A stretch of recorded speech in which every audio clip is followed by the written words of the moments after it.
మీ ఈ ఆలోచన.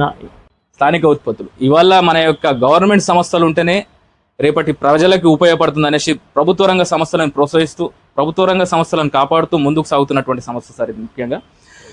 సో ఈ యొక్క స్టోర్స్ని మనం రానున్న రోజుల్లో ప్రతి మండలంలో ప్రతి మండల కేంద్రాలలో ఎల్పిడిఓ అంటే ఎలాగంటే ఒక మండలంలో ఒక sub registration office SRO office ఎలా ఉంటుందో, ఒక పోలీస్ స్టేషన్ ఎలా ఉంటుందో, ఒక మండల కేంద్రమైనటువంటి ఎంపీడీఓ ఆఫీస్ ఎలా ఉంటుందో, ఒక ఆరోగ్య కేంద్రం ఎలా ఉంటుందో, స్థానిక ఉత్పత్తులను ప్రోత్సహించి స్థానికులను వ్యాపార రంగంలో ఉండే విధంగా సాగుతున్నటువంటి సంస్థ సార్. దానికన్నా ఒక 2 రోజులు ముందు కలుద్దామన్నాడు Bharat. So I came here, I'm very happy. మీ ఈ ఆలోచన, ఈ సొంత ఉత్పత్తులు అదే స్థానిక ఉత్పత్తులు చేసే గుర్తుని ప్రోత్సహించడంలో ముఖ్యంగా ఈ ఆలోచన ఇది ఇంతింతై రాష్ట్రమంతై దేశమంతై కావాలని కోరుకుంటూ నన్ను ఇక్కడ పిలిచి ఈ సన్మానం, బహుశా నారాయణ గారు అవార్డు తీసుకున్న తర్వాత ఇదే మొదట సన్మానం.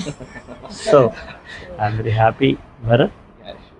All the best, God bless you. మీ ప్రయత్నం మనం చేసుకుంటూ వెళ్ళాలి. చేసుకుంటూ వెళితే that they will come, that